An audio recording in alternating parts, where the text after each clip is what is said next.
The this broadcast is being recorded. This is the, pardon me, September 14th, 2021 meeting of the LSP board. Chris, can you tell us who we have in attendance this afternoon?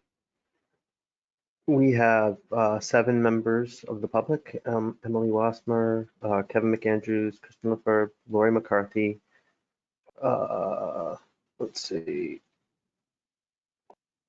Michelle Zelch, Nancy Fitzpatrick, and Wendy Rundle. Great. Well, welcome everybody. So I was starting the meeting beforehand, discussing or putting Paul Locke, our guest speaker, on the spot here, asking him his opinion about our definition of mass DEP courses and the definition of regulatory courses, and anything else you wanted to add. Paul, did you have comments? Hopefully. Well, and you also asked about the number of course hours. Yes, I did. Thank you. Good. So maintaining the 12 credit hours of DEP courses. First I would say DEP will probably be a bit agnostic about that. I mean, we have our opinions, but it is certainly up to the board to do that. I would point out that over the time that we have been doing this, while the timing of the hours occasionally becomes problematic, I don't think that my personal opinion is I don't think the 12 hours has necessarily been the biggest hurdle to overcome. I think people do need to kind of pay attention to the spacing and grab credit as it becomes available. And moving ahead, the online courses has made that, I think, a lot easier. So DEP will certainly can operate whether there's more hours, less hours, or the same hours. We do find that it is useful to have that interaction with the LSPs. The 12 hours over a 3-year period, I think, is manageable. So I think maintaining that, we can work with that, and we are committed to making the necessary number of hours of training available over any given 3-year period as needed, and working with others, including the LSP Association, in kind of having more flexible means of doing that. And we have been very excited about the online courses. The definitions of Paul, can I just ask you one quick thing? I'm sorry to interrupt before we move on to the definitions. We get questions all the time about mass DEP courses or the lack thereof. And what I tell people is that as soon as they become available, you have to sign up. You know that they're, and you must not wait until the last minute. Is that the right information to be giving LSPs? It is. I mean, there are a couple large groups of renewals, as you know, and yes. And within that, the vast majority of the folks in each of those groups do manage to acquire the needed number of credits. There are always a few people because I think because of the timing, when we did them primarily in person, and there's a limit, a physical limit to how many people you could put in a conference room, and a limit to how many times DEP staff could kind of take the day and go off and do it. I think it was harder then. I think the opening up of online credits and having those courses available and establishing a library of them has been a game changer. And I think it should make it a lot easier as we go along, especially as we build up more of these courses.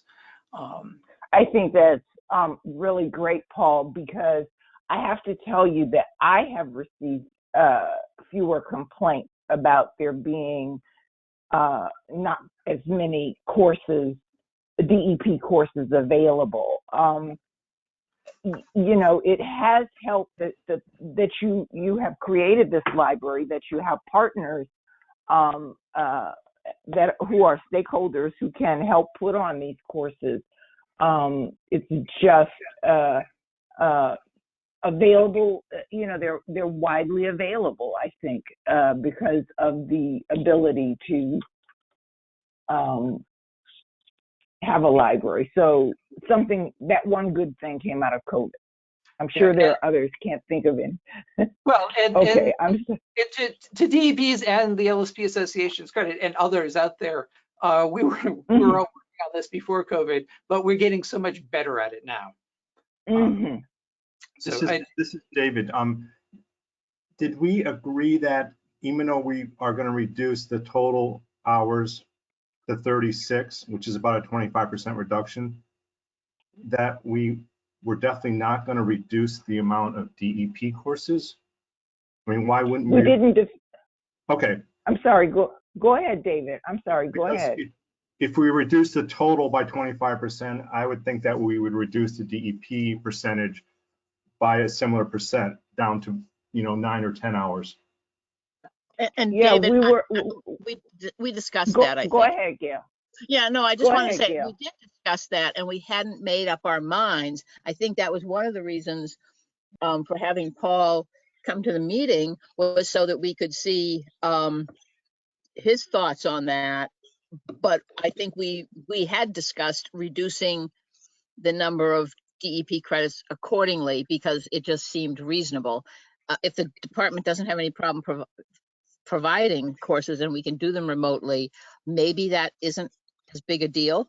But we might not always be remote, so that might start causing issues again too. Yeah. Yeah, but my big question for Paul and the other board members is, will reducing the number of required DEP credits commensurate with the overall reduction to 36 hours in any way limit LSPs in terms of the advancement of the technology? Because what we said was, as the regulator, DEP sets the standard, and is that what we want to do? I mean, Paul has already said, he quote him, he's agnostic about it, and DEP will function whether we have less, more, or the same amount of credit, quote unquote. So I'm just asking, will it hamper advancing technology, advanced technology to reduce the courses for LSPs? Bev, can I add to that question and just say, is the learning provided in that 12 hours mission critical for LSPs to know? Is there a certain amount of content that the DEP really wants to see LSPs exposed to ensure that the LSPs are performing in a way that is at the highest standard? At some point somebody said, well, it had to be a minimum of 12 hours because in this 12 hours we're accomplishing these things, whether it's advancing technology or making them aware of certain Massachusetts rules. So I just want to make sure that we're not reducing it just for the sake of scaling everything back, but is that 12 hours really required for the LSP? Sorry. Well, this is a question for Paul, but I would say that everything DEP does and says is important and relevant and necessary. But Deb, you go ahead. I'm sorry. Yeah, I agree with Patrick. I think it's not equal quality and content. And if DEP is willing to do the 12 hours for the 3-year period, I think that their content has much more value to the practice than technical credits. And I would encourage keeping it at 12 if DEP is saying that they can meet that. Yeah, so from DEP's perspective, one, I think particularly because of the increased use of online courses, on-demand courses, that it is easier for us to meet that, just as it is easier for the LSPs to then actually get into the courses and take part in them, hear them. What as is whether we need all 12 hours or whether something less than that. He's looking back over the 20 plus years we've been doing this. In any given 3-year period, there were 3-year stretches of time when 12 hours, we used up 12 hours and more. That there was a lot going on, a lot of things that we needed to get out to the LSPs. A lot of changes, a lot of technical information that that we felt was really important to have. There are other years where there is less going on, and having the 12-hour credit was a bit of a challenge, certainly for DEP, to think of, well, we know that we have this obligation to have these credits and make sure we're having this conversation with the LSPs.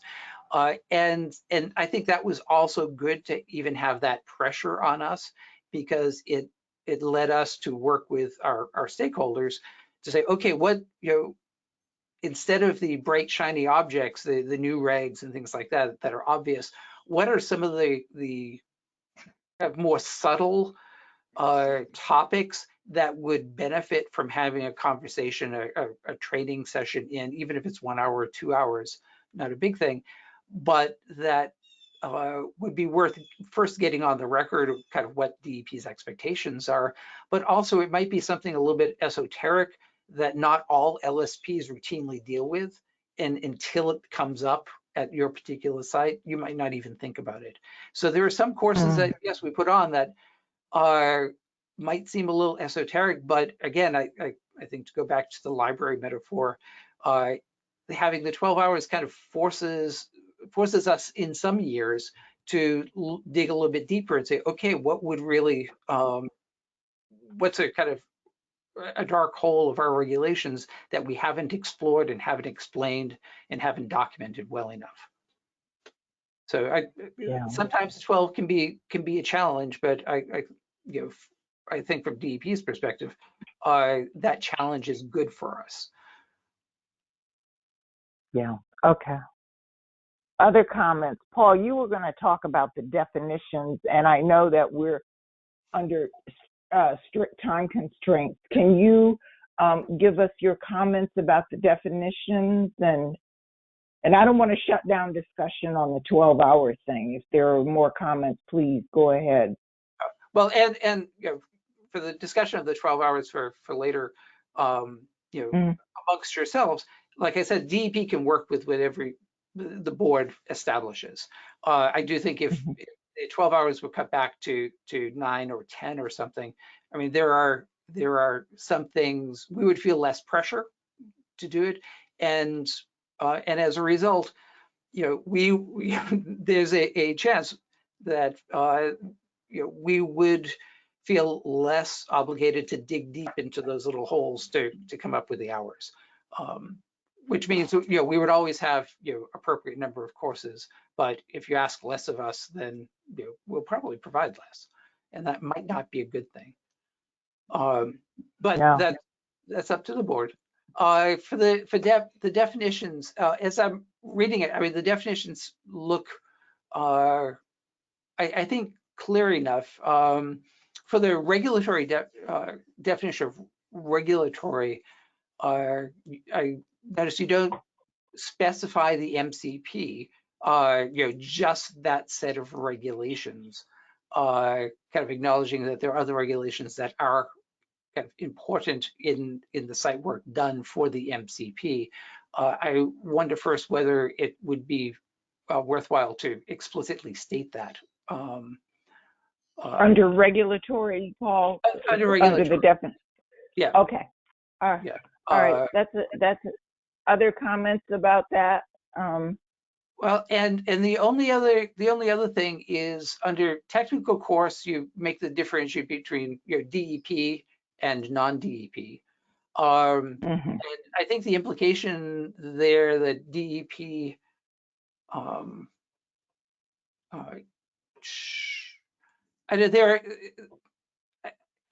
not quite sure, but there seems to be a little bit of disconnect. I'm not quite sure what it is. But it strikes me that maybe DEP, non-DEP is also being used roughly to describe technical versus regulatory. But I haven't worked out all the dots to see if it's true. I think, you know, there's DEP credit, and DEP may offer technical courses and regulatory courses. And there are non-DEP people, and non-DEP people might certainly do technical. Is there a case where non-DEP folks may be talking about regulatory issues, and is that important? Is that an important category to kind of explicitly describe where that box falls, or is it just saying it's non-DEP? That's the main piece. I'm not sure I described my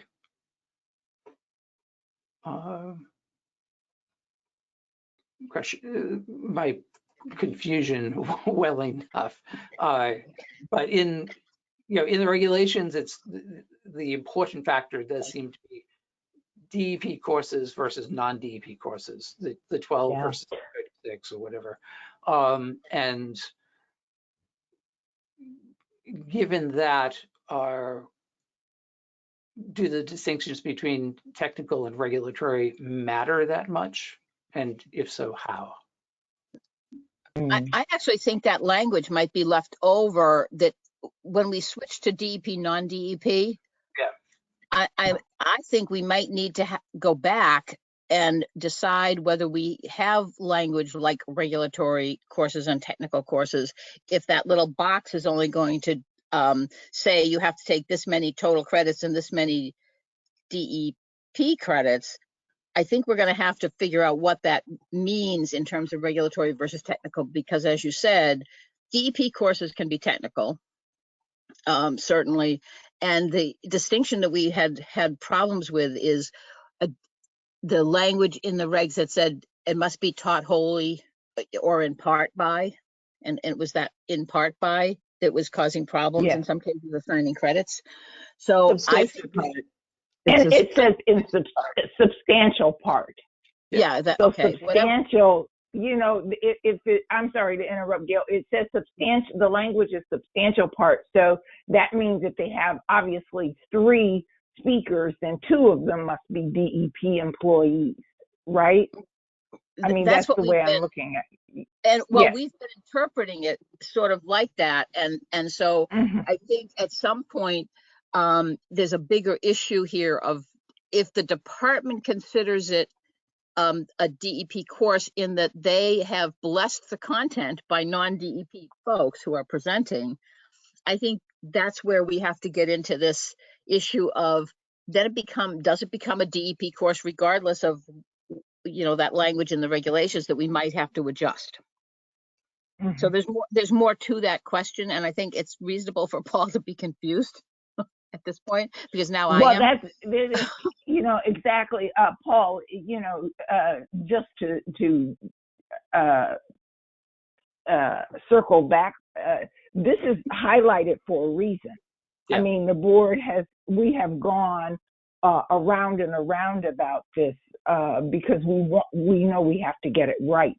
But your suggestion is very good, Gail, that Paul has indicated that, you know, we need to further, we need to flesh out these definitions or eliminate them, so that, because it is very confusing. Almost every renewal period, we get someone who has mistakenly used regulatory credit for DEP credits without not completely understanding the distinction that a course can be a regulatory course and not be DEP simply because it's not taught in substantial part, in whole or in substantial part by DEP personnel. So And we no food for longer thought. use, sorry, Beverly, go ahead. Sorry. No, I'm done. Food for thought. Go ahead. So my thought was, I think this is left over. And when we switch to DEP, non-DEP, the regulatory and technical issue kind of goes away unless we insist that there be technical training to go along with the regulatory training. And to Paul's point, we do need to take, it can't just be it has to be any regulations. It can't just obviously be the Massachusetts contingency plan, because we do give regulatory credit for things like you do it for RECRA or wetlands or any of those other things that we require them to know for the exam. Yes. Other comments? Oh. No, I think those were the main ones. Okay, because you don't want to get asked back. No, we're happy. I'm teasing. We're happy to have you, Paul. We just wanted to make sure in these final minutes that you got your spoke your piece. Wendy Rundle added, the LSPA agrees that DEP and non-DEP is a better distinction. Technical has always seemed too limited a category for non-DEP courses. We also agree that DEP courses can cover technical topics. True, absolutely true. Other comments from the members of the public or from the board members present, and Mr. Locke? No? All right. Well, Paul, thank you so much. You're welcome to stay, of course. I think you have one course on the list coming up. So you're welcome to stay, but thank you very much for joining us. I think this has given us something to chew on, and you've highlighted a problem that we already recognized was kind of nettlesome. So we'll continue to work on it. Any other comments? No, Okay. just thank you for Go ahead, please. And feel free to invite me back anytime. I think I will. Be careful what you wish for, Paul. No problem. Okay. I also want to compliment you on your professional video presentation. You're raising the bar for how all of us need to show up on our video. I've been in my basement far too long. We all have, huh? Thank you very much. Yeah. Okay. Oh, thank you, Paul. Bye-bye. Okay. Bye.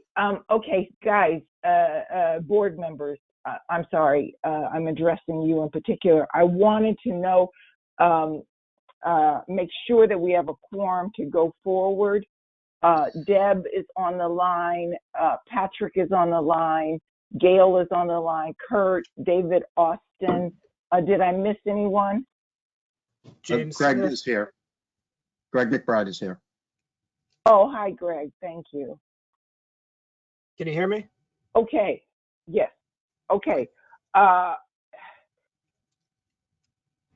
problem for us is Kurt has to leave at 1 o'clock, and we've got to get through some things before then. So I'm going to try and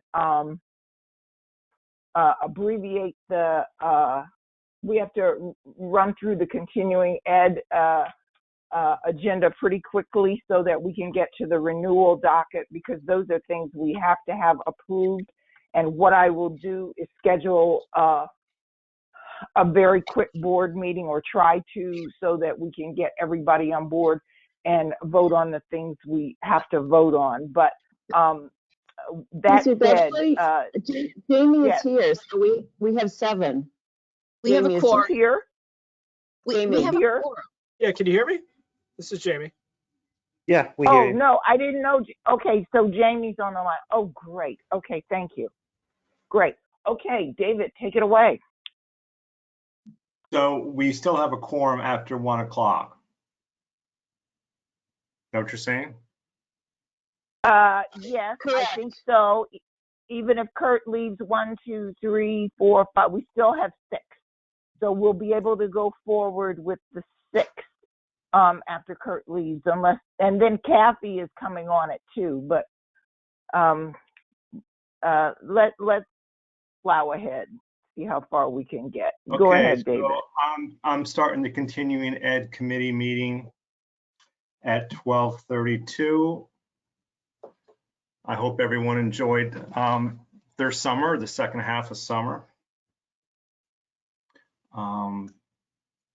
We have a few new course approval requests, an announcement, and any update on meeting minutes or anything to add to the agenda.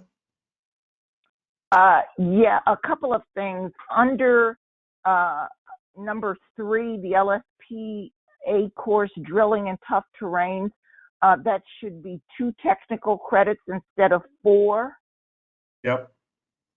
I also wanted to announce that this week I have completed updating the course list. So the course list up through the June meeting will be posted on the website this week. So we've got that done, and I can give you an update on the minutes, hopefully during the board meeting, because it factors into the public records request. So I'm going to give a full report on June 2020 through June 2021, at the board meeting for all minutes today. And that was it. Go ahead, David. So, so for the roll call, when we discuss the meetings, proposed courses, it will be Deb, Gail, Greg, Jamie, Kurt, Patrick, and me. I miss anyone? We got a list of who's here at the meeting from the public as we discussed the reg changes, so I don't think we need to do that again unless folks want that list again. I think you can move forward, David. And Millie's not joining us? No, Millie had a medical appointment and she's not going to be present today. I'm sorry, I announced that at the beginning. Okay. And Kathy's joining us at 2 o'clock. She had a meeting. But no, Millie's not. I'm going to conduct it. Great. So the first course of MCP topics, Mass DEP for LSP.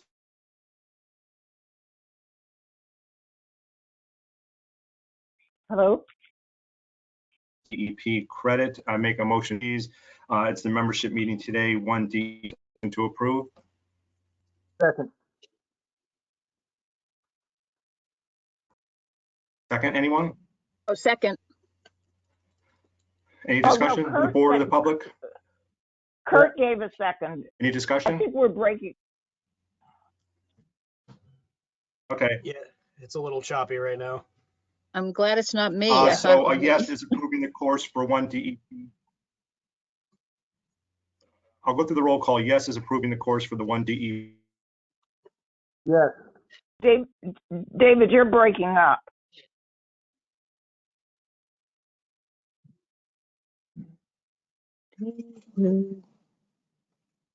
Hello?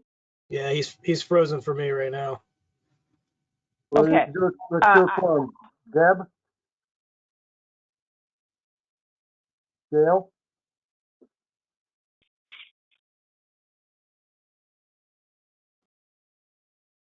Hello? Yeah, I'm here. Okay, so who was doing the roll call? We were, Kirk.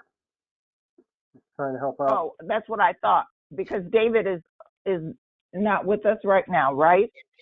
Right. So the motion's on, so we have to see who's approving it. Okay. So Yep. Deb? So all we do, yep. Yes, Deb Yes. says yes. Gail? Yes. Greg? Yes. Jamie? Yes. Patrick? Yes, David? I think he's still MIA. Yeah, And I'm a yes. it says he's offline right now, so I think he's trying to reconnect. Well, at least we got a yes for that one course. So we're moving forward. Okay. So David, excuse me, Chris, David is still offline? That's what it says right now, yeah. Okay. All right, guys, forgive me. I'm just going to take over because I'm worried about getting through the important business. There is number 2 course listed, LSPA monitoring programs. And is there a motion on the floor to approve the course, or is there discussion? I move that we approve the course. Second. Okay, and is there a second? Was that you, Kurt, seconding? Yes.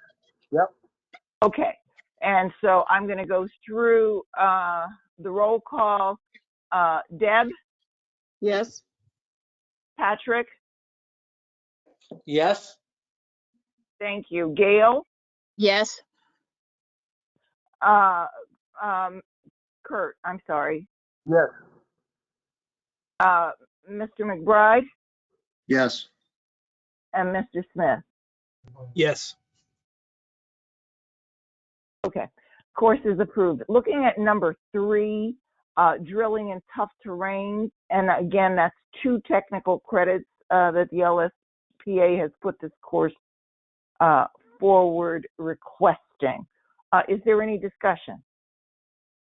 Motion to approve. Second. Motion to approve and a second, and roll call vote. Pardon me, Deb? Yes, but I just want to comment that when you change the credits, change the time also. So it's 12 to 2 p.m. Yep. When we go to, okay. Yes. Yep. Well, I have to issue the certificate, so I'll go back and make sure I have that right. Yes. Okay, thanks. All right, but thank you for the notation. So, Deb, do you vote to approve the course? Yes. Thank you. Patrick? Yes. Gail? Yes. Kurt? Yes. Greg? Yes. And Jamie? Yes. And David is not back with us. Course number 3 is approved. I wanted to let Paul know that I'll get the certificate out for number 1, for course number 1, if we finish in time today. The Soils Conference is up for approval as course listed on this course list, approval, request for approval, pardon me, as number 4. Is there any discussion? I just wanted to specify the one credit for each hour that's specific to the workshops being offered. I think they're asking for something different this Yeah, time. they are asking. They're asking 1 hour for everything, which I think is appropriate because it's online and with the sign in, sign out procedure, it is the conferences is like a workshop. The conference. I agree. So it's one for everything. Well, as long as there is one requirement, though, that they have to have at least one continuous hour for each of these sessions. In other words, you can't get credit for half an hour of a session, because that's in the regulations, that minimum 1 hour requirement. Okay. Okay. So it's 1 hour for 1 hour, no credit for half hour. Is that what you said, Gail? Well, no, you get a credit for 1.5 hours. You get 1.5 hours credit, but you can't get only a half hour. Yes. Yes. The minimum no that you credit have to for. attend a session is 1 hour. Yes.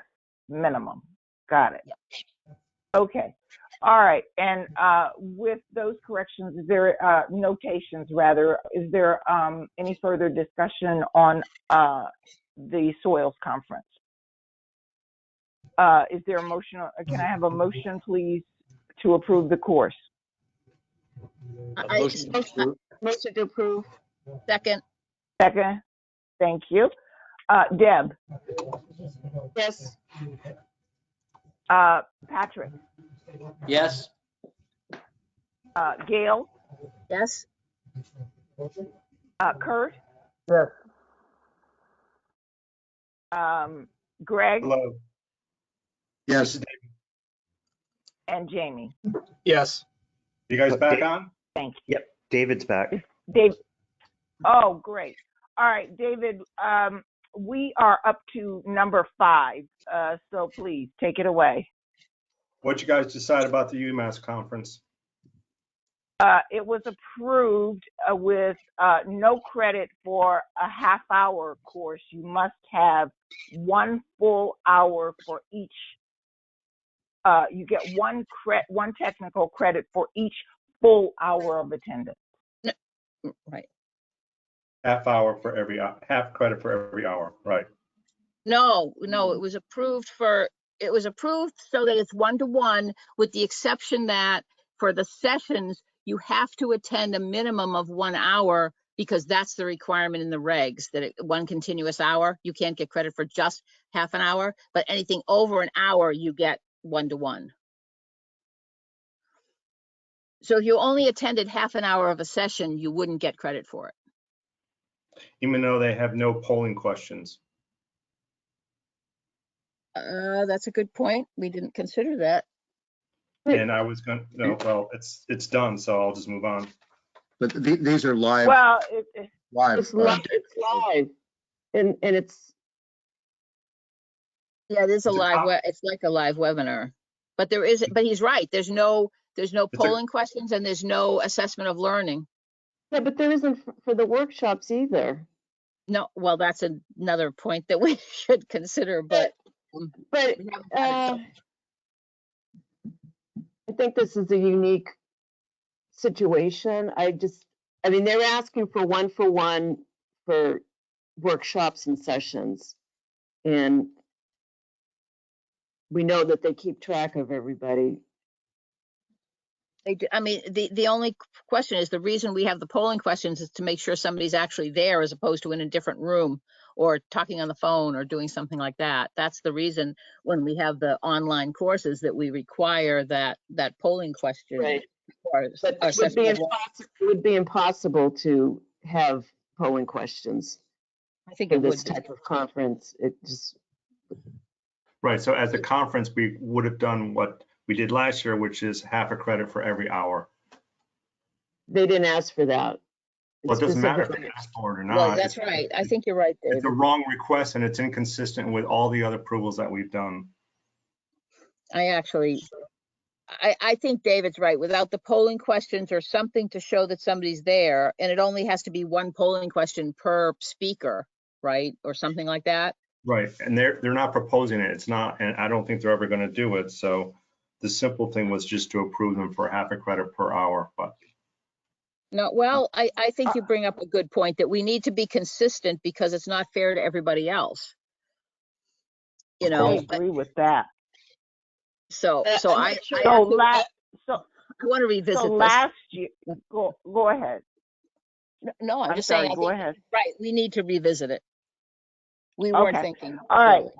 All right. I don't think Do we require the, So, David, why don't you take over chairmanship of the discussion of number 4, and then Jamie had a comment, I think. I heard Jamie. I just wanted to clarify, do we require the polling questions or have we been requiring the polling questions for 1-hour courses?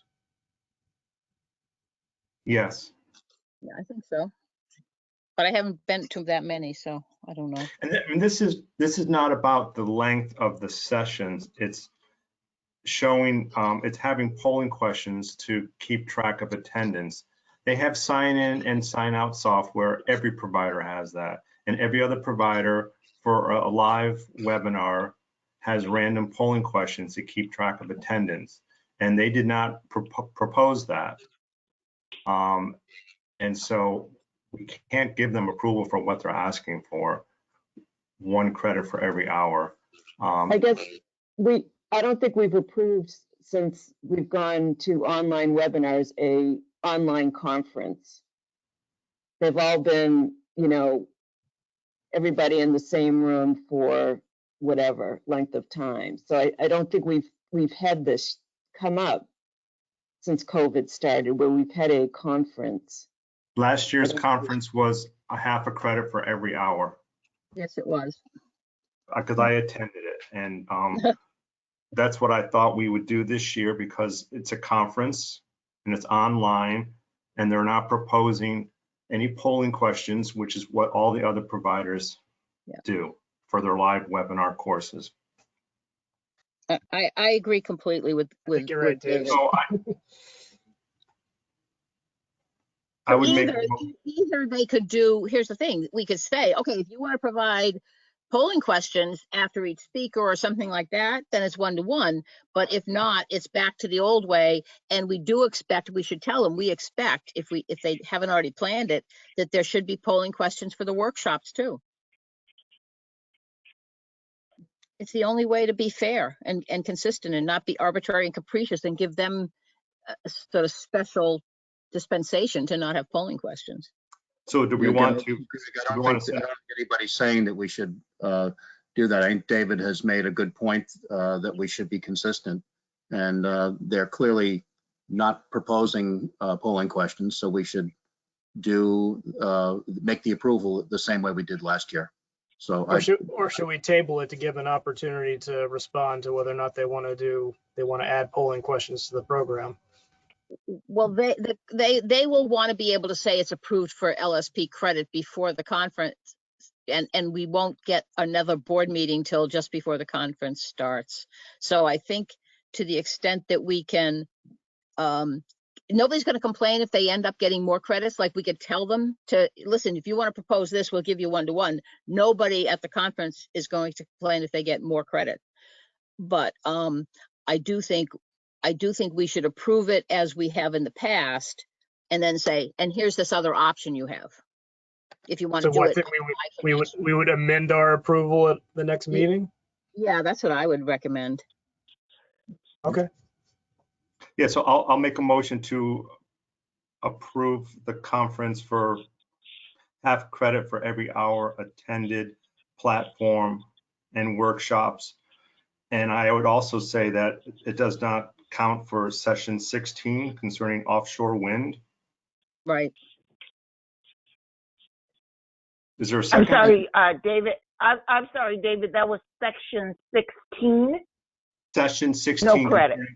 Yeah, offshore wind I didn't think was applicable to MCP, LSP practitioners. Okay, I got it. No credit. This is a second from Greg. Any discussion from the board or public? So just to be clear, we're also saying they need polling questions for the workshops.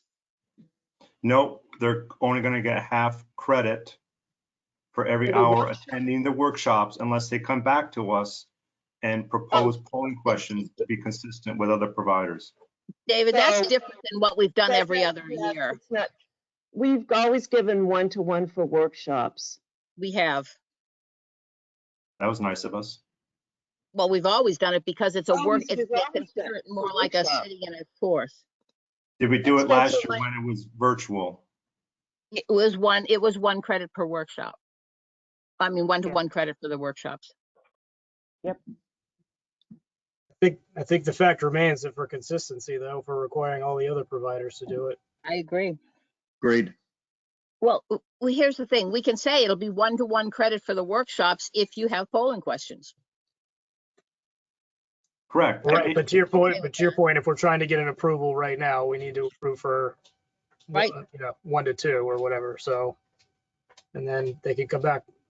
They'll have polling questions for the workshops. That's not a big deal. I'm not sure they didn't, in fact. Yes, it is a big deal in a month's time. And I think now we're being harsher on them, because if there's no polling questions for a workshop, they're only going to get a half a credit. And that's a big change, but I don't think it's a big deal. I don't think it's that big a deal. The workshops are only 2 hours or 2 to 3 hours this year, so they don't need very many polling questions. Like one would probably keep you at the halfway point would probably be sufficient. I'm just thinking that it's not going to happen for a lot of workshops at this point. It's only a month away. Correct. And I don't know what we approved last year according relative to the workshops, but if it It was was 1 wrong, credit. I don't think we should approve this year to be the same as last year. I Can think David's point about I- consistency is important. It's right or wrong, I think that we've evolved and maybe, you know, we weren't requiring polling questions a year ago. I don't know. I don't remember I don't remember if there were polling questions for the workshops last year. But I don't believe, and it wouldn't take much to check to see how hard it is, but we could approve it saying if they get polling questions in there, then they get the one, we can approve it with that contingency. And then just get back to us and tell us that that's what they're doing. Okay, so just make an amendment to the, what I suggested. So Which approved is- 1 for 1, Okay. pending polling questions. I'm sorry.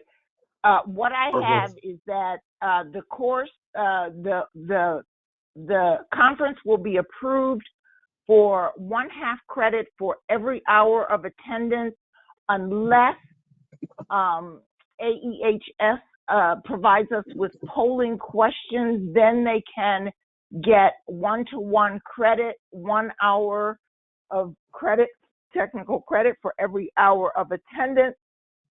And how many polling questions are you asking for? I'm comfortable with 1 per hour. Other people have done 1 per half hour. I don't know. It's at 1 for the sessions. The sessions are about 25 minutes. So 1 per session would be 1 per speaker would work. Well, to keep it simple, we should just refer to the workshops and just say 1 an hour. Yeah, I'm comfortable with that. Okay, so because I have to notify them 1. Okay, so the course is likely to be approved on motion for 1/2 hour of credit for every hour of attendance, with no credit for section 16 offshore wind, unless AEHS submits polling questions. Then the attendees can receive credit, 1 hour of technical credit for each hour of attendance, and you're asking for 1 polling question per workshop. Is that right? No, Per it's 1 hour. question per hour per workshop. Okay. 1 question per hour. Or portion thereof. In other words, if you have a 2-hour workshop, you'd have 2 polling questions. And if you have a 2.5 hour workshop, you'd have 3 probably.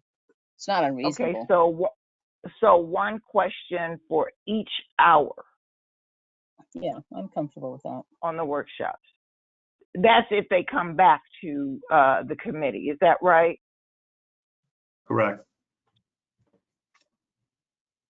Any other discussion? Were we going to, we didn't include that in the sessions, the polling questions per session, if they want to do that. Do we want to add that in there? No, I thought we'd just keep it simple and just have it for the workshops. But if you want to also include the platforms, that's fine. But I doubt they're ever going to do it for the platforms. I I agree with you, but you're the LSP. You would care more than I would about how important it would be to get 1-to-1 versus 1/2-1, which is what we're used to anyway. I mean, I don't think it should matter, but.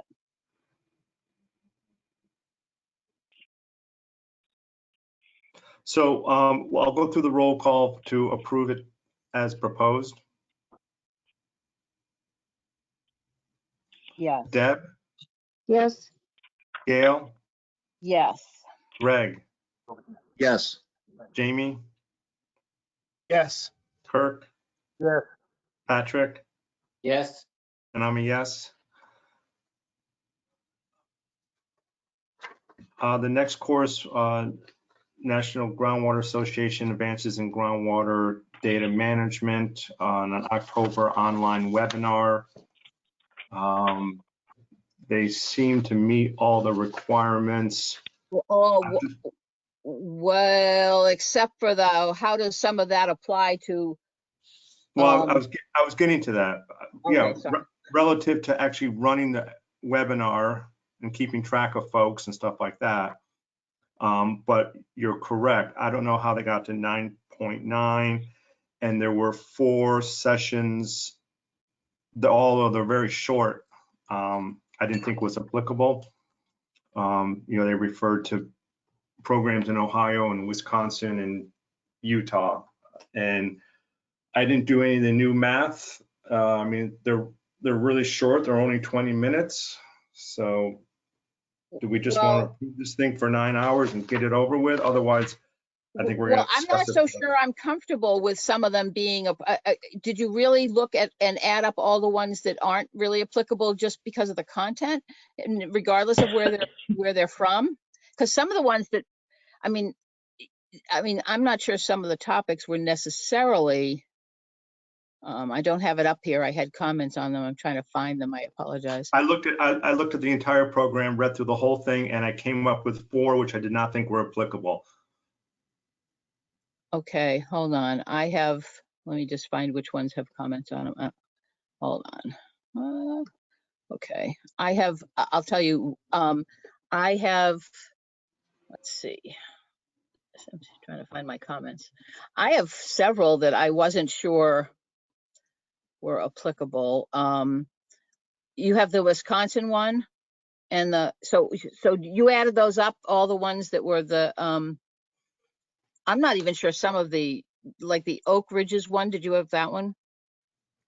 I didn't add up anything. I only noted 4 that I didn't think were applicable. So I didn't evaluate or add up the new CEU total. But well, what I'm saying is I think there are some that aren't necessarily applicable regardless of whether they say they're about other states or not. That's all. Because they're just not, I didn't see where they pointed out the relevance to. First of all, did they provide us with the relevance to the MCP statement?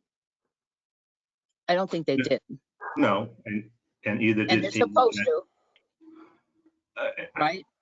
I think to keep this simple, because we could work on this forever, I think we should just send it back to them and say, look at all your sessions, decide what's applicable to Massachusetts MCP, LSP practitioners, and recalculate the hours and tell us why that total is applicable. That would be my choice too. I can't sit here and pick and choose. No, 20 minutes I would here, agree. 20 minutes there. Okay. So number 5, you're voting to table. Is that correct? Well, you have to vote. So, okay. I propose the motion is to table it and send it back to them for further clarification on what content is applicable to Massachusetts and our program, and recalculate the hours that they would want approved relative to that. 1 second.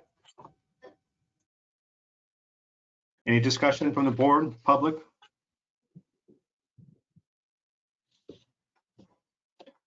Go through the roll call. Deb is yes is to table it.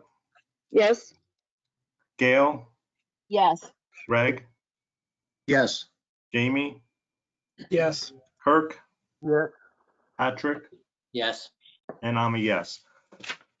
The last course, number 6, continuing professional ed services, rapid design analysis for groundwater remediation systems, 7.5 CEUs this month, live webinar.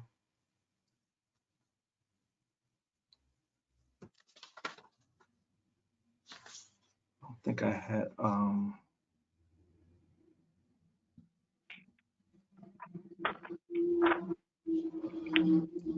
people having anything to discuss on this course? I don't think there was a problem with it.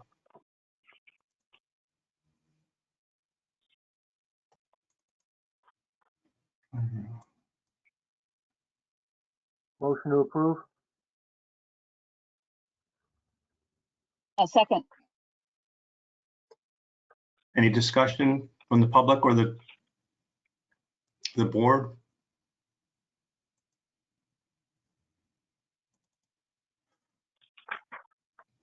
Okay, go through the roll call, I guess, is to approve it as proposed.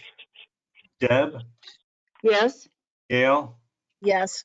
Greg, Yes. Jamie. Jamie, Yes? Kirk, Yes. Patrick, Yes. and I'm a yes. There's one course announcement from the LSPA. And our next meeting will be a virtual meeting on October 12th.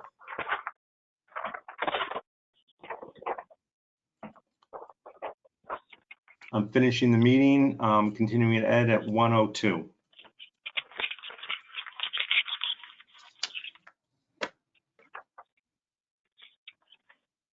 And Jamie and Kurt, I'm ready whenever you are. Oh, yours, Jamie. I'm out. Oh, that's right, 1:02. Thank you, Kurt. Take Thank care. you. Take care. All right, one moment. Mm-hmm.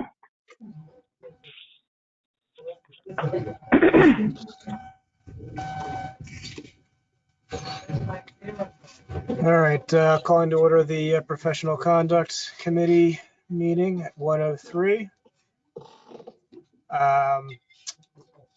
Discussion of minutes, we'll hold on that until the meeting, correct, Beverly? Yes, full Okay. discussion.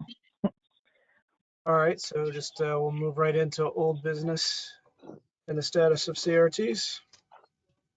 Okay, well, I've been out of the office, so I have only a couple of reports on a few cases. And hopefully I'll be back full-time in October and able to do more. 05C07 is, I haven't heard anything from the Assistant Attorney General in charge of the, who's handling the case. As you know, the last communication was from her on June 14th, 2021. She sent out the LSP's motion for judgment on the pleading, and the defendant's brief, the board members and board's brief, was due on August 4th, but I don't have anything. So I have to find out what happened with that, because I had hoped folks would get to review that. The only other activity I have to report on standing cases is, pardon me, 18C02. We managed to interview, the CRT interviewed the LSP on July 20th, and we're going to start working on our CRT report. And then you'll notice that there is a case 21C01. I went into the office and we had a new case come in February. We didn't receive it until March, and I didn't get my hands on it until I went into the office, I think, the last week of August. So there is a new complaint. I'm going to have to notify the LSP and the complainant. I don't know what happened. I don't know why it was just in a bin, you know, but it is. So I only have reports on those three cases for us. Any questions?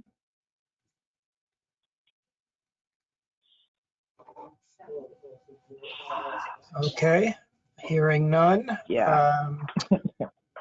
I think we just covered new business as well. So, Yeah, I think so. so Yeah, I do want to say I think things will get better. I've been out of the office almost 2 months, so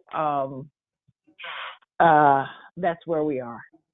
But I am going to make the prosecutions my focus now that we are catching up on continuing ed in terms of posting on the website and that sort of thing. And I have a further explanation during the board meeting about personnel. So hopefully we'll have some help on these issues. Jamie, that's it. okay. Any other questions or discussion from the board? All right. Hearing none. Next meeting will be virtually October 12th, and I'll adjourn continue ed committee meeting at 1:07. And I'm going to go right into the virtual board meeting. Again, Millie is not here, so I'm conducting this meeting, and I'm calling the meeting to order, the board meeting to order at 1:07.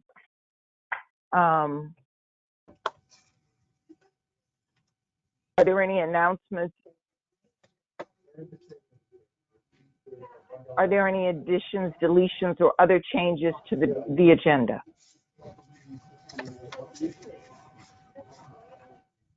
Okay, I'm going to jump to the virtual draft meeting minutes, which means that I'm going to have to talk about the public records request that's listed as 13D under other business for the board. So, as you know, all of the meeting minutes were recorded. All of those recordings were then transcribed, and it is my job to put them in some format for posting, the typical format that we use for posting on the website. However, we received a public records request on June 25th for all of the meeting minutes from June of 2020 through June of 2021. I was out of the office. There was no one to respond. And so the public records requester filed an appeal with the Secretary of State's office. I spoke with the Secretary of State's office, and the attorney there indicated, sorry, one second. The attorney there, Angela Puccini, on 9/7/21 indicated that all of the transcripts are public records. The Attorney General's office had indicated that the transcripts did not constitute drafts, but the Secretary of State says that those are the only form of minutes that exist, and so those must be turned over. As a result, on September 10th, I turned over all of the transcripts from June 2020 through June 2021. Now, that doesn't, they were the raw transcripts. There's voice recognition software, and so they have everything. Now, this public records request came from an attorney, a partner at Holland and Knight law firm, Diane Phillips. I don't know who she was requesting the records for. We're not, of course, permitted to ask, but all of the transcripts that exist have been turned over, and they will be turned over to the other two public records requesters, Alan Wyman and Jason Ward, because they had made the same request. So that's where the minutes stand And like I said, the matter was in the hands of the Secretary of State, and I had to go with their version of public record. What constitutes a public record? And the only I'm quoting her here now, the only records that we likely fit under an exemption are the Zoom bomb meetings that are still under investigation. Ms. Puccini indicated that those records are probably exempt under Section F, ongoing investigation. But the recording of the meetings were held in open session. The audio is a transcript and subject to disclosure. She said that I would have a hard time trying to defend not disclosing the transcripts. So that means that the public records requests are going to be fulfilled, but the minutes still have to be put into form for posting on the website. So, comments, questions about that?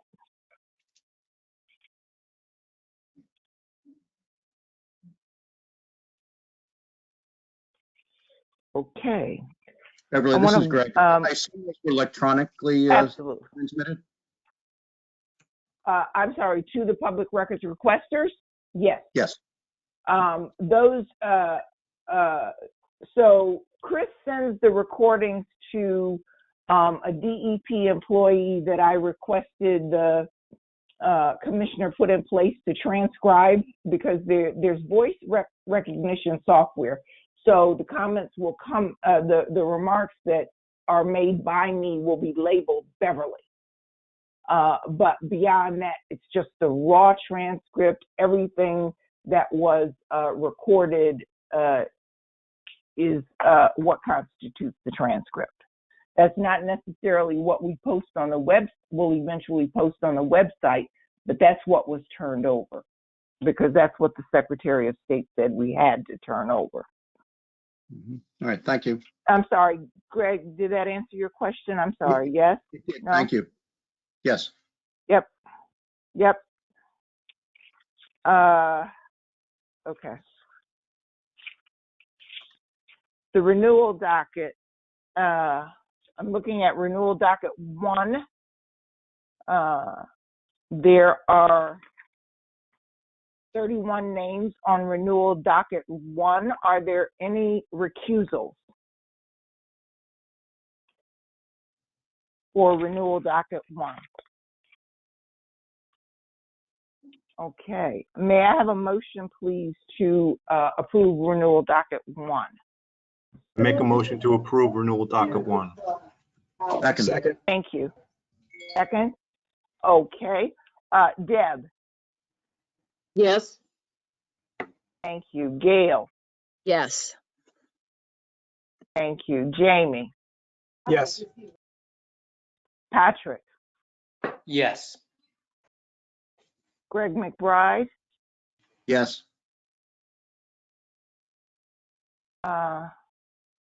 Deb? I'm sorry, David is who I'm missing. David? Yes.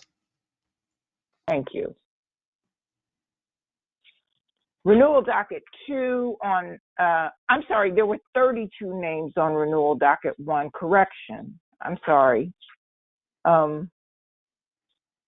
Renewal docket 2, April 30th, 2021 through April 30th, 2024, 90-day extensions. There are 6 names on the docket.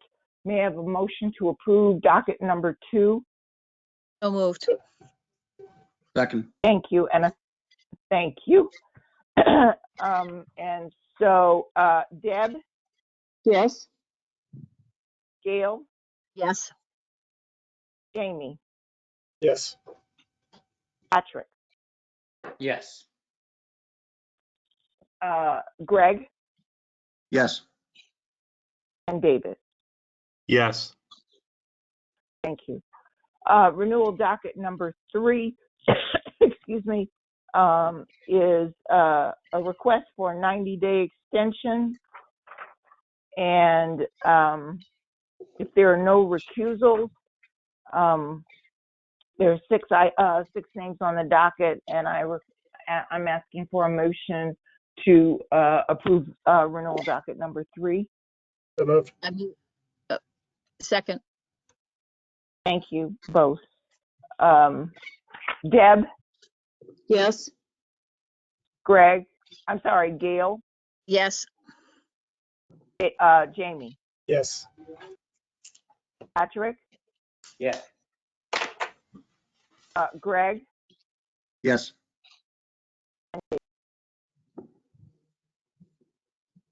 David is yes.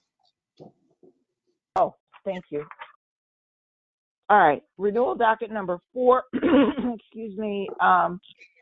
These are folks who missed their original renewal date, and they have completed the requirements within 1 year and are coming back into the fold. Can I have a motion to approve renewal docket number 4? so moved, Second, please. Second. Second. Thank you. Deb, Yes. Gail, yes, Jamie, Yes. Patrick, Yes. thank you. Greg, Yes. thank you. David, Yes. thank you. Okay, great. Thank you all very much. Okay, I wanted to talk now about the application review panels that were conducted over the summer. And we had 2 panels, 317 and 318. And I'll just briefly go through the comments that were made by the ARP. So on ARP 317, that was Mr. Austin, Ms. Listernick, and Mr. Smith. The first application was Mr. Coos, and that application was tabled pending a request for additional information. The ARP wanted information on specific projects and positions. So Mr. Coos's application, if I'm mispronouncing his name, I apologize, was tabled. The other person, the other application reviewed on panel 317 was Ryan Niles. Mr. Niles' application was approved. Mr. Smith, and these took place, 317 took place on July 22nd, 2021. Mr. Smith commented that Mr. Niles clearly met the standard. He has actively managed a nice variety of projects over 10 years. Ms. Listernick agreed and indicated that the applicant had very strong references, and Mr. Austin agreed with that recommendation. The board members must vote to approve the ARP 317's actions. Is there a motion to approve the actions of ARP 317?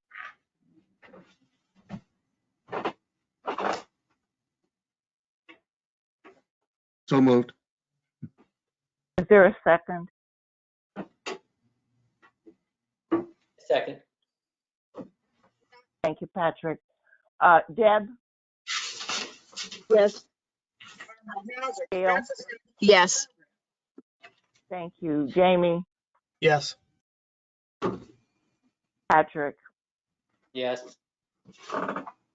Mr. McBride, Yes. and Mr. Austin. Yes. Thank you. ARP 318 met on July 8th. That ARP, excuse me, was comprised of Mr. Heron, Mr. McBride, and Ms. Millie Garcia Serrano, and only Greg and Patrick were involved in the actual review that took place on July 8th. Patrick thought that Mr. Geringer, forgive me if I'm mispronouncing your name, was a principal decision maker in a number of projects and exposed to a range of methods dealt with problems. I'm sorry, I can't read my own notes. He was a supervisor in a variety of projects, and he reached decisions. He had, in Mr. Heron's view, 18 years of RPE, and they voted to approve. Mr. McBride agreed with Mr. Heron's comments, and they voted to approve this applicant. Is there a motion on the floor to approve the ARP recommendations for panel number 318? Motion to approve. Second. Thank you, Jamie and Deb. That application is approved, and we'll get notice to Mr. Geringer about sitting for the exam. Don't we need to roll call it? Yes, we do. Thank you. Pardon me. Deb? Yes. Gail? Yes.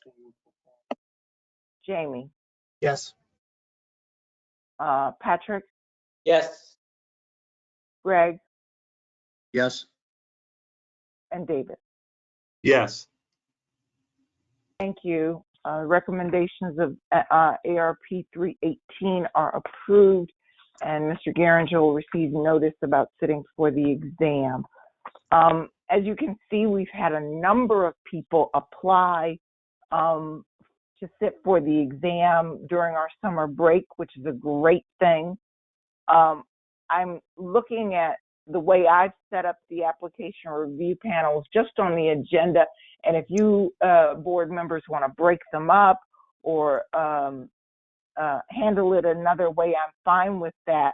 I want to note that Mr. Wadden's application is a reapplication, and I don't know whether you want the same ARP members to sit on that panel or how you want to break it up. I'll take your suggestions now.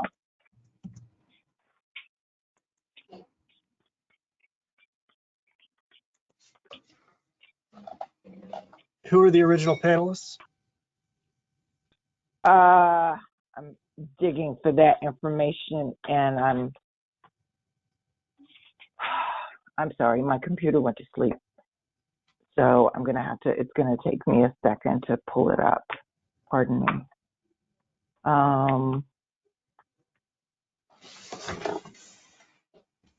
So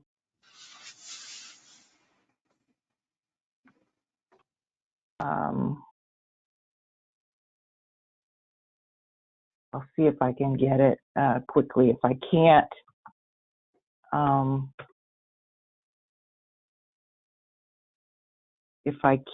pull it up quickly enough,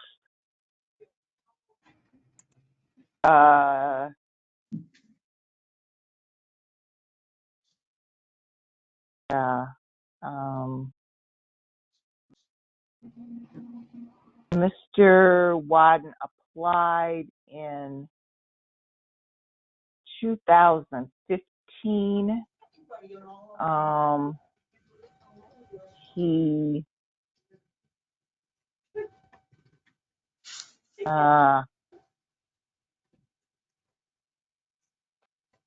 Yeah.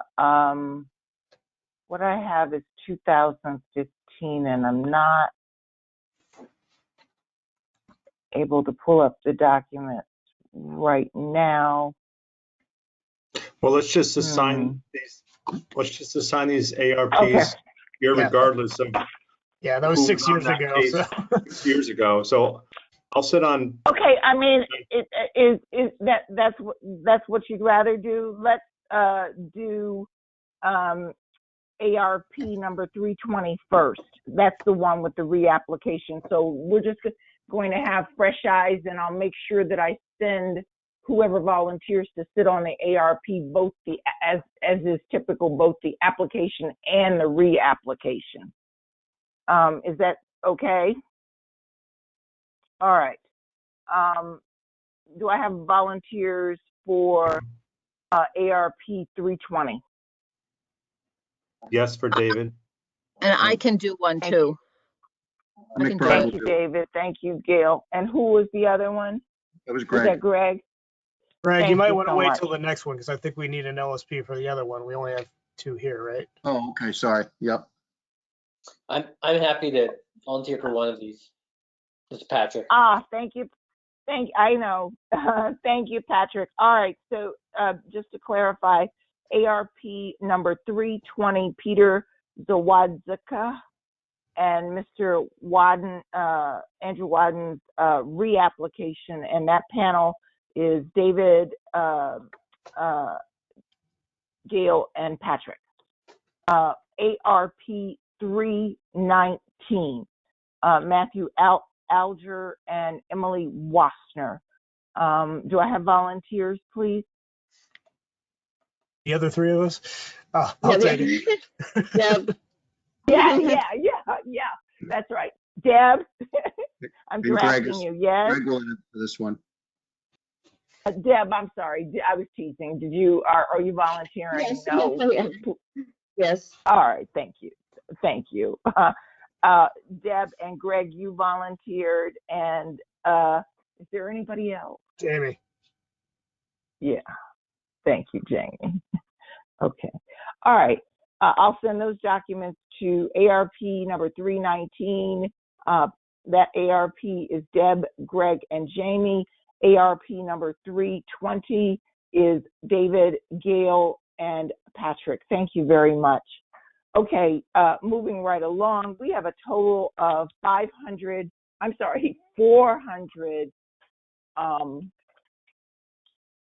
52 LSPs. And I just wanted to give you guys a little perspective on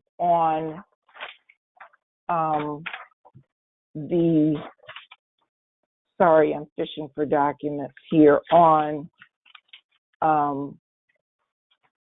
the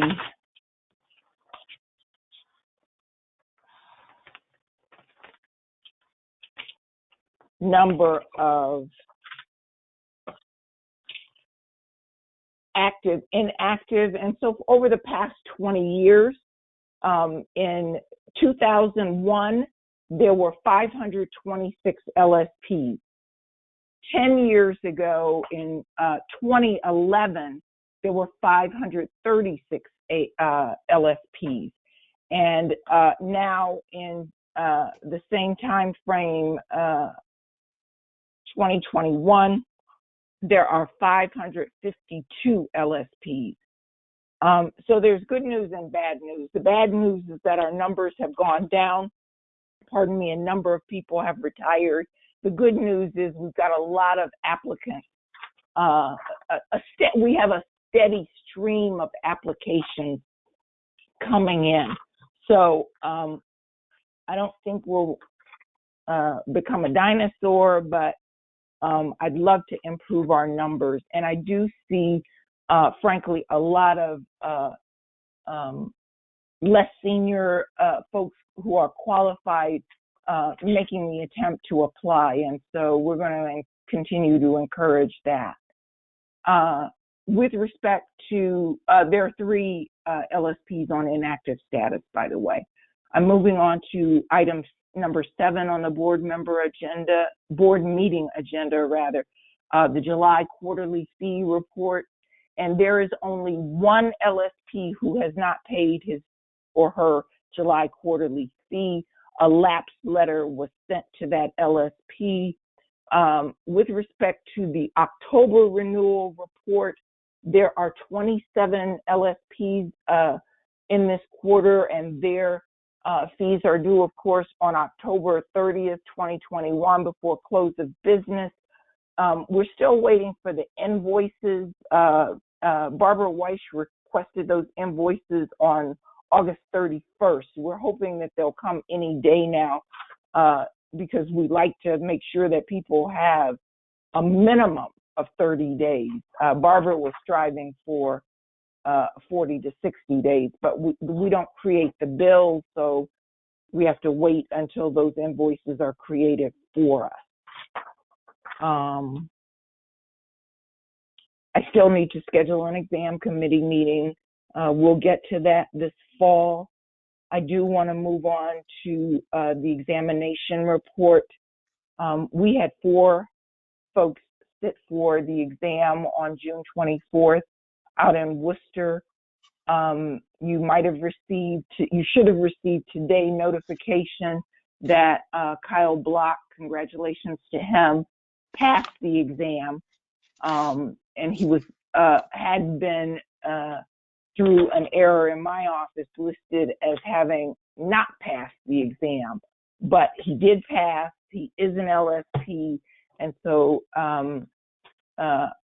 we're correcting that, and he's going to get his name posted on the website and all the rest of that. But this was an exam where we had 3 first-time test takers and 1 person who was taking the exam for the second time.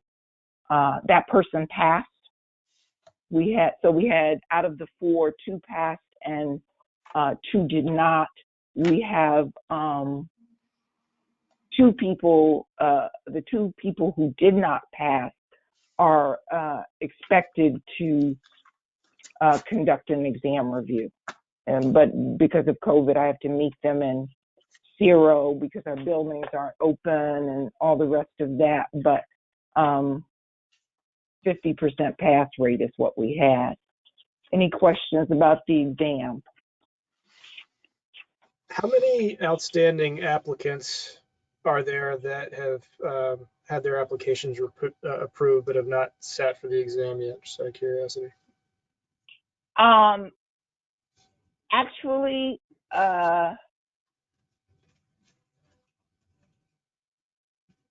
let me see if anyone was approved in June at the June meeting, because everyone up to now has taken the exam, except those who were approved in June. And so I'm looking at my June file very quickly to answer your question, Jamie. You know what? We are up to date. The only people waiting in queue to take the exam are people who did not pass, and the folks who the board approved today.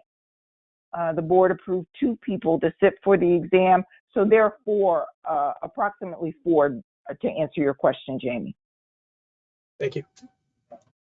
You're welcome. Including those approved today, there are 4 waiting to take who are eligible to take the exam.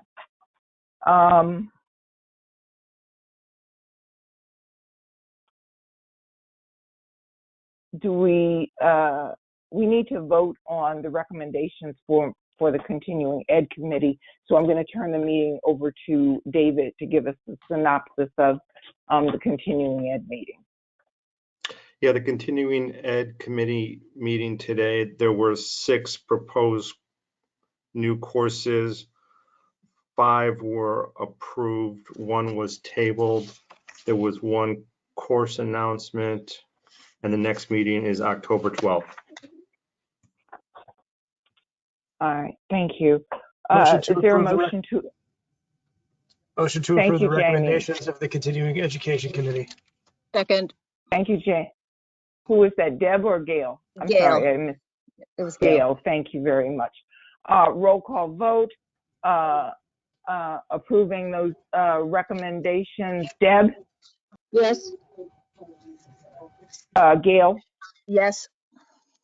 Jamie, Yes. I'm sorry, Patrick, Yes. Mr. McBride, Yes. and Mr. Austin. Yes. All right, thank you. There was no, we were all present for the Professional Conduct Committee meeting, and there are no votes to be taken. Moving on to item 13 on the board's meeting agenda, under other business. The Regulations Committee met today. We had our guest, Paul Locke, Assistant Commissioner of the Bureau of Wayside Cleanup, and he was very helpful in giving us some comments and giving us Mass DEP's perspective on the definitions section of the continuing ed regs that we're working on. There's no vote to be taken, so that's the report. Under item 13B, personnel, budget, and fees. You may have noticed that Sarah Morrissey is no longer with the board. She was hired on May 10th, and she went on vacation, and she resigned in July, saying that she had found another job. So we're back at square one with respect to the investigator position. I'm given to understand that I'm going to have to repost it because there are no candidates in queue because we had hired someone.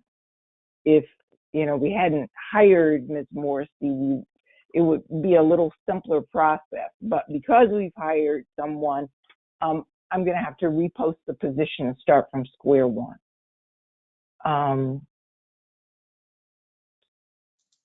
With respect to the general counsel, there are some candidates.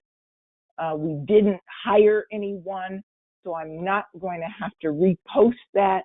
I may be able to go back and look at the last pool and see if there's anyone within the ranking that is still available. So that's what I'm going to do. So we may have, pardon me, a general counsel before we have the investigator position filled, because I'm going to have to start all over again.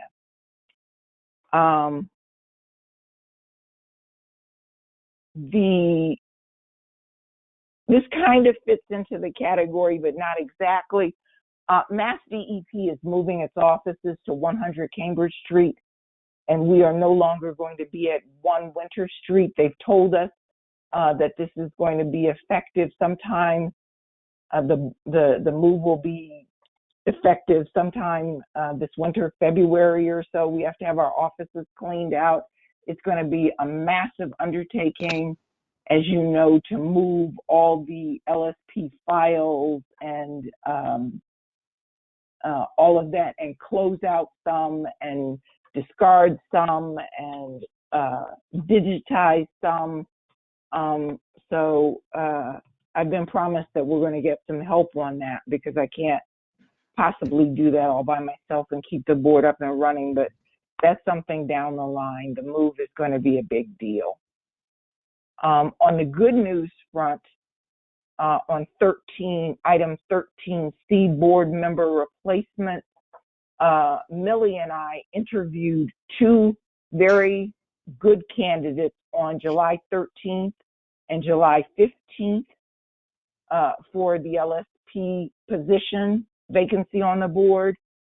We also have received, I don't know if the person copied Millie or not, but we also have received a third person expressing a third person's letter of interest in the position. So we'll get that interview conducted maybe by the next board meeting. Excuse me. So hope is on the way for all of you worried about missing a meeting. We're going to have some reinforcements. Yes. So there's Deb, go ahead. two positions. Can they be considered for both positions, or is it being done one at a time?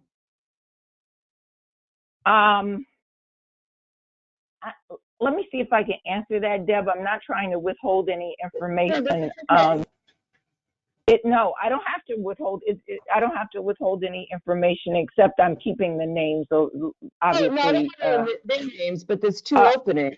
There's two openings. Yeah. So you're saying they interviewed for a position. I'm just wondering if they. Is it one the manufacturing slot? No, they interviewed for the LS. Both candidates interviewed for the LSP slot, and now we have two LS. We have two LSP slots. That's what I'm asking. So when did they? Can you consider them for both positions? I mean, it sounds like you're interviewing. Yeah, go ahead. Sorry. It sounds like the interviews went well. Is that what you were going to say? Right, but the way you presented it was you have two LSPs being interviewed for a LSP position on the board, but there's two positions open. So yes, you're right. You're right. Let me clarify, Deb. Yes, if these two candidates meet the approval, I'd love. Let me just say that the interviews went well, and they could be considered for both positions if we forward their names on to EEA and then the governor's office. So yes, Deb. Yes, thank you. Yep. And we have a third person who has yet to be vetted. So as soon as Millie and I can get together and talk about the two interviews that we've conducted and conduct this third interview, I will prepare the memoranda and submit it to DEP and EEA. Because those interviews, I can say this, the interviews went well. Any other questions about board member replacement? Okay, jumping down to 13D, the public records request. I've covered that. What happened was we got a third public records request for exactly the same meeting, a board meeting minutes. And the transcripts for all meeting minutes from June 2020 to June 2021 were turned over to the first requester, and I'm going to now turn over, since the Secretary of State has ruled, I'm going to turn over the same documents to the other two pending requests, public records requests for Mr. Wyman and Mr. Ward. Our next board meeting is scheduled for October 12th, 2021. Are there any questions, any comments, anything that I forgot to cover?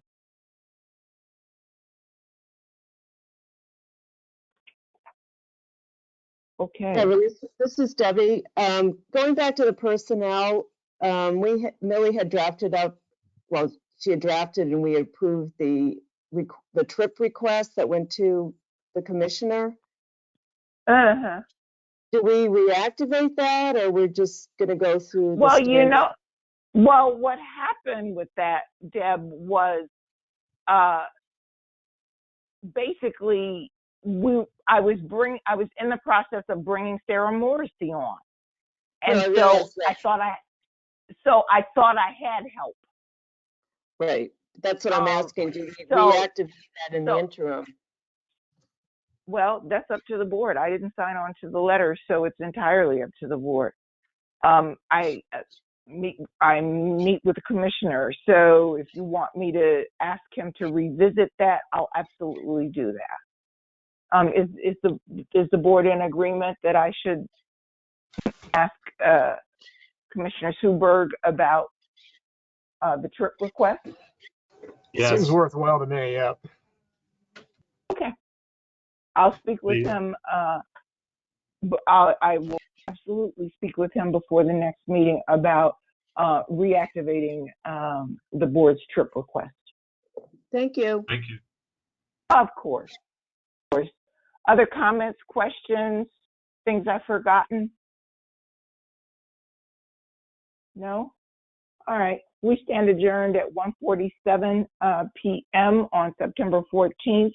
I'll see you all, or we'll hear each other or see some of each other on October 12th. Thank you. Thanks. Have a good afternoon, everybody. Thank you. Thank you.